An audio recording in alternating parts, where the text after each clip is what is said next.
Di mo luluwa yan?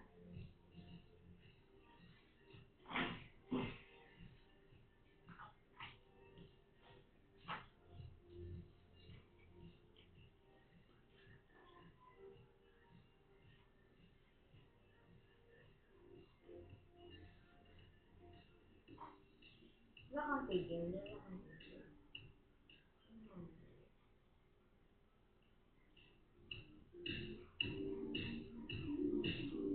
Sumawa mo na eh.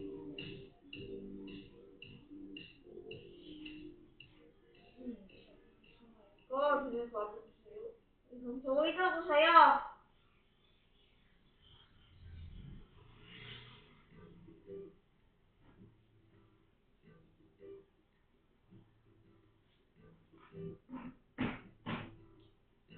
Palayasin na nga ito, palayasin na.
Ano, may umiiyak ng bebe. Kaya umiiyak ng bebe. Kaya umiiyak ng bebe. Umiiyak. Umiiyak po.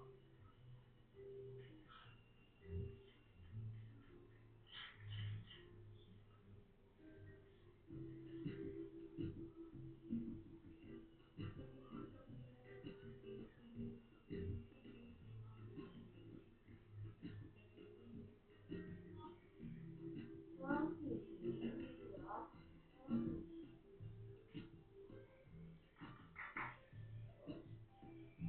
Pogi mo.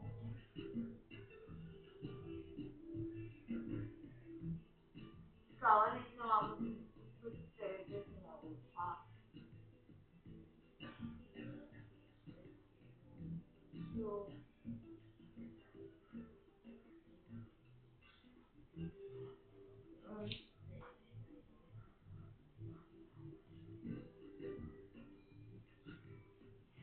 Tapos mo na, lahat na sinira mo, pati yung lababo sinira mo.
ginawa mo.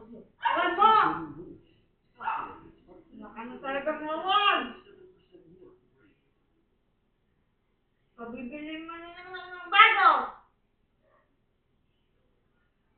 Bago! Sabi mo na sana mawa ako, di mo sinisira. Ayaw mo na maraming lawan. Malayo lahat.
Pangit rin na gano'n, no? Kaya, so, ito gawin Wala ka dyan.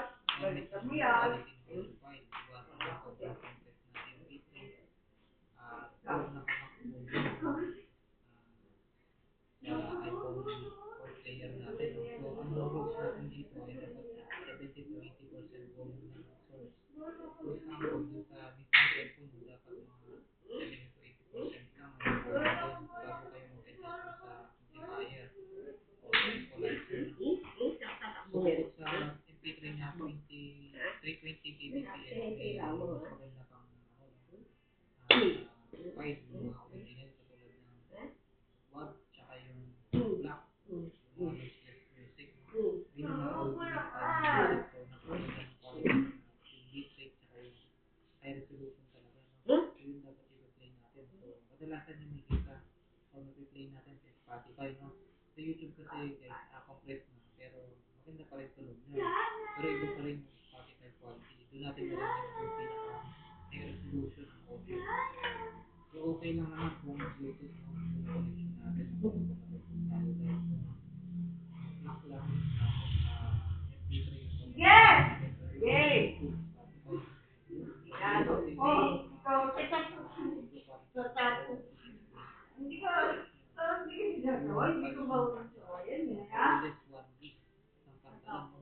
So napakalayo mo sa MP3 Ano na doon? sa 5 MB lang. So yun, halos 1,000 MB, no? So ayun yung equality ng hindi pwede sa Bluetooth. One lang siya pwede para output niya yung pinaka the best na highest resolution na quality ng audio. So pangalawa, sa wiring naman. So ito nakaka-apekto din sa quality ng tunog mo.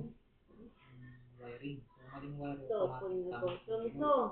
Dapat isiguro din natin tama ng polarity. No? Kung positive, dapat positive lang siya. Kung negative, negative din sa ating speaker. So, may common grounding din. No? So, dapat makapal at maikli ang speaker wire. Huwag masyado mahaba. Dahil kapag masyado mahaba, kumakain ng power, no, sa amplifier. So, ang result, kinakapos siya ng power ng speaker natin. Tapos, Kaya ka masyadong pulang malipit eh! mag-iinit siya, tapos magkakaroon siya ng distortion, Dapat ko noise, naman sabi. magiging hindi malinaw yung Ako na, quality dami. niya. So, lagyan ang tandaan natin, iwasan natin yung manipis na wire at yung mga loose connection. Dapat may higpit lagi ang pagkabit ng speaker wire lalo sa speaker at papunta sa amplifier. So, ang recommend lagi na gauge no yung number 16, lagi na speaker wire. Simula inches ng speaker hanggang 18 inches ng speaker. So, yun ang pinakadalit na kapal ng wire, no? Siyempre, at maaari, setting natin siya. Huwag din masyadong mahaba, yung sapat lang. Okay. Sabi sa'yo, hindi ito umandar. Tayo, ito yung pinaka-important. Talo ka sa akin. Pero madalas hindi alam. Sinaulo ka. Karamihan. So, lagi, yung unang sinabi ko, lagi dapat yung source Teka, code umandar. natin. Sa cellphone, lagi 70 to 80%. Ang laptop naman gamit mo, same din, 70 to 80% yung source volume natin. Tapos again, itataas lang natin to hanggang Dalawa na sinira mo, bigtada.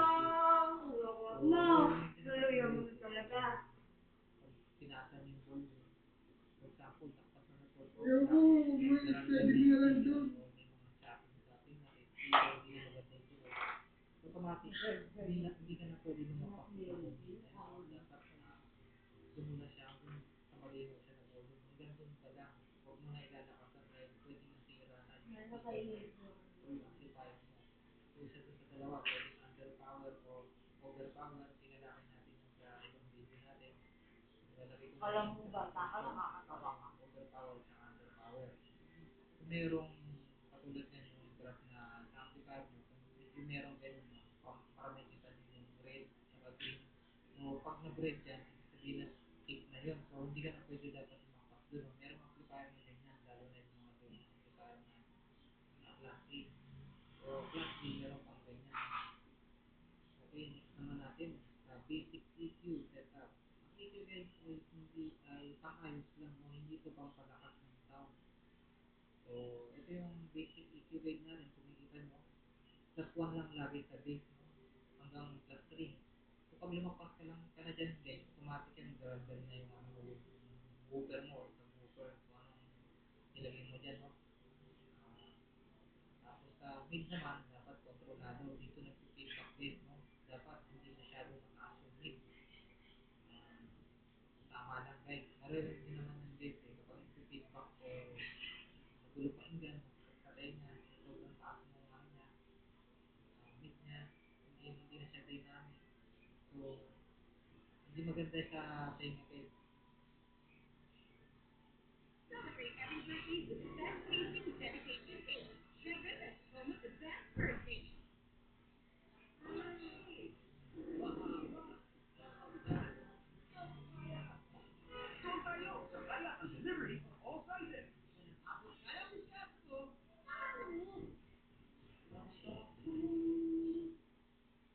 Some people think CDs sound cold, sterile, and purely digital. Hi, my name is Aaron, and today I have a vintage CD player that set out to improve the digital sound of CDs by adding two tubes into the design with the hopes of making CDs better to listen to. But did these CD players actually change the sound of CDs?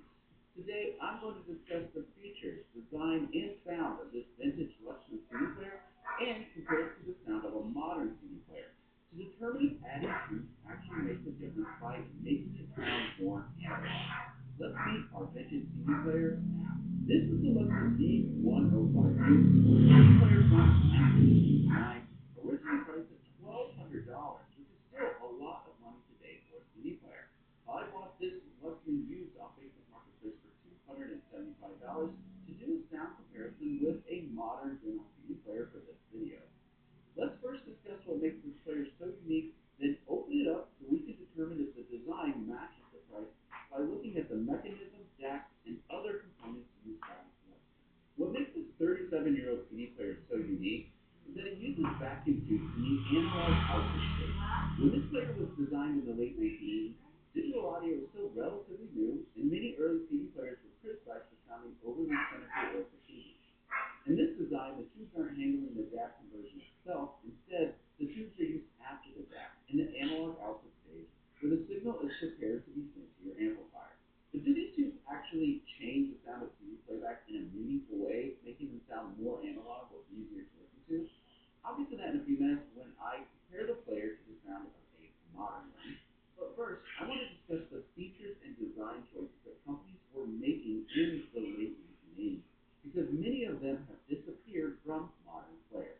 From a design standpoint, the D105U stands out from most CD players because to the left of the display is a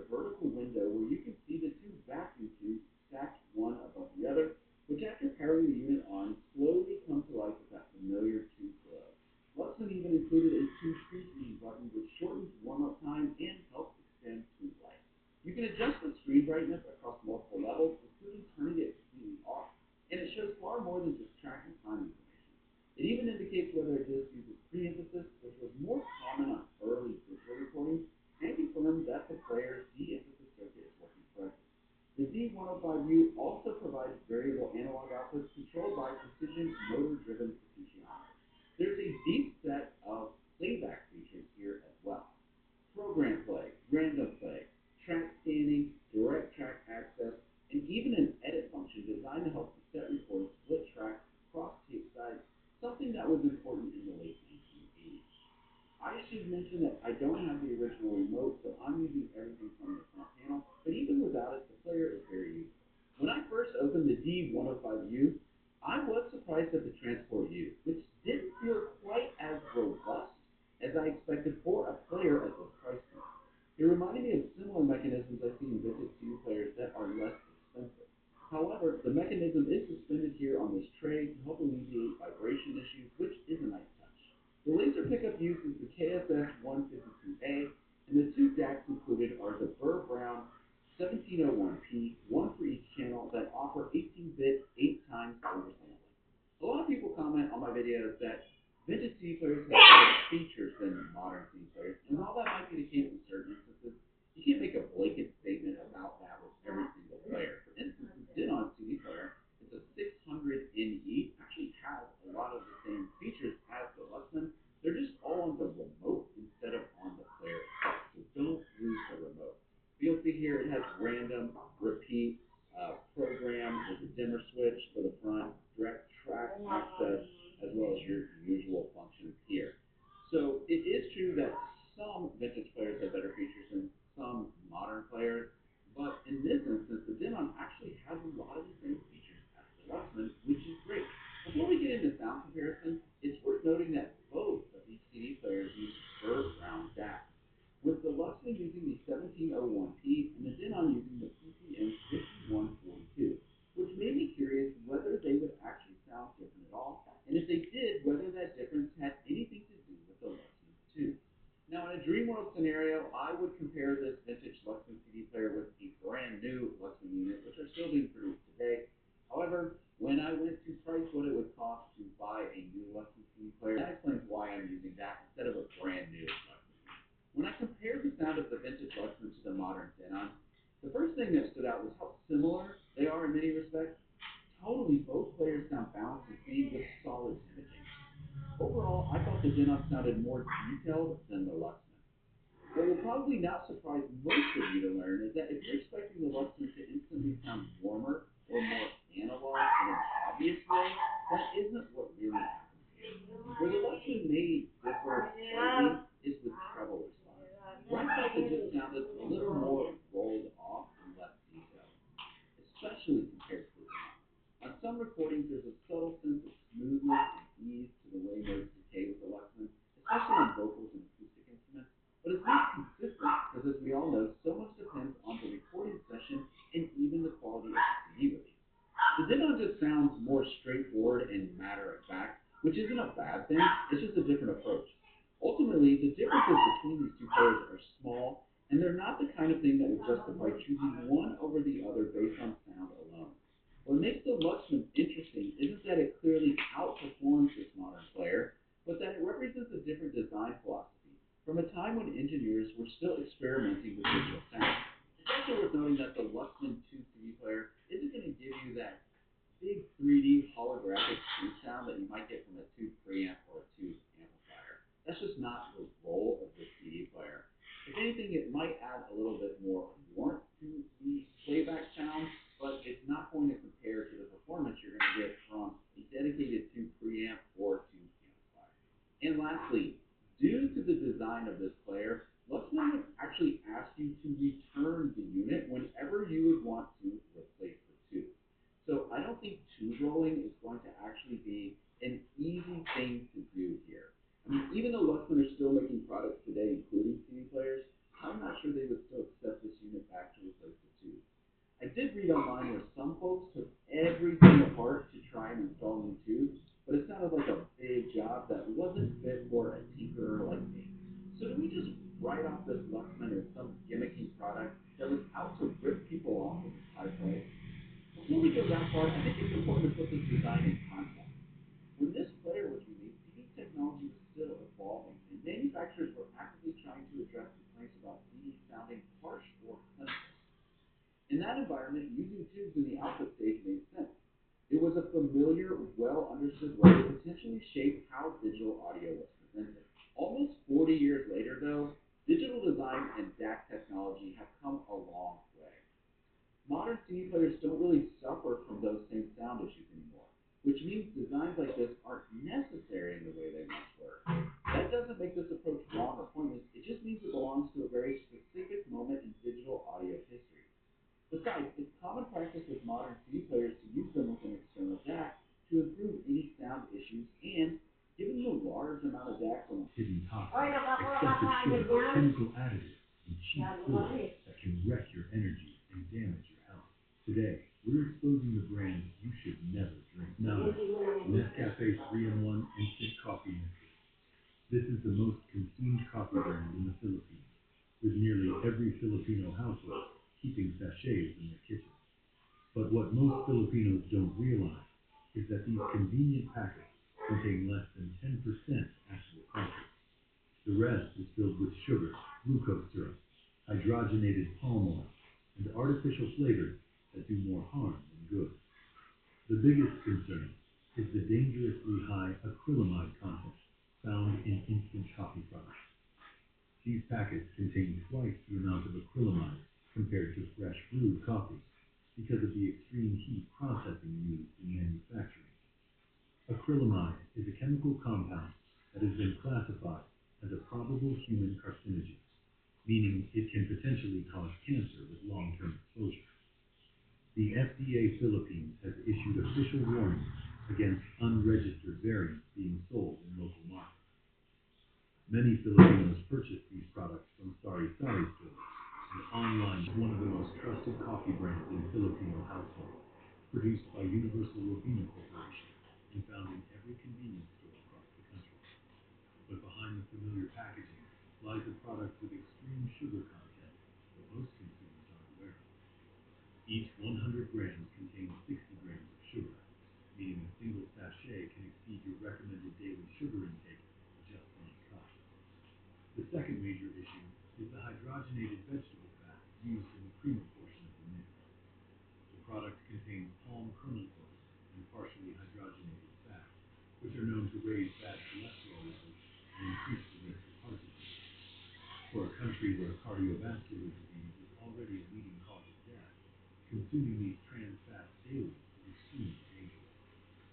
What makes this brand even more problematic is the artificial sweetener overload that confuses your body's natural insulin response. The mix contains both regular sugar and sucralose, creating a chemical cocktail that can lead to blood sugar spikes, energy crashes, and long-term metabolic disorders. Many Filipinos drink this 2 to 3 times per day without realizing they're consuming an ultra-processed product, not real coffee. 7. Kopiko Coffee Can. This is an iconic Filipino snack found in every start for pregnant women, children, and people with heart conditions. This poses serious health risks. Yet there are no clear warnings on the packaging sold in the Philippines. 6. Blend 45 Instant Coffee. This is marketed as Pinoy Coffee by Universal Robina Corporation, positioning itself as the quintessential Filipino coffee experience. It's one of the most recognizable brands in the country, with its affordable price point making it a staple in millions of households. But behind the patriotic branding lies a product that uses the cheapest available bean to keep prices ultra low, completely sacrificing flavor and quality. The biggest issue starts with the mass-market Robusta blend used in production. Instead of sourcing quality beans, the brand relies on low-grade Robusta that's grown in bulk under minimal quality control, often containing defects, mold spores, and pest damage. These beans are then roasted at extreme temperatures to mask their poor quality, creating that familiar burnt, bitter taste that many Filipinos have come to accept as strong coffee. What makes this even worse is the heavy reliance on chemical flavor enhancers rather than actual coffee bean quality. The artificial coffee flavoring is used to create a consistent taste profile across massive production batches, but it comes at the cost of real coffee aroma and beneficial antioxidants. Many Filipinos drink this daily, believing they're supporting a local brand, when in reality, they're consuming a chemically enhanced, over-roasted product that offers little nutritional value. 5. San Mig Coffee Instant. This is a product from San Miguel Corporation, one of the largest and most trusted Filipino companies in the beverage and food industry.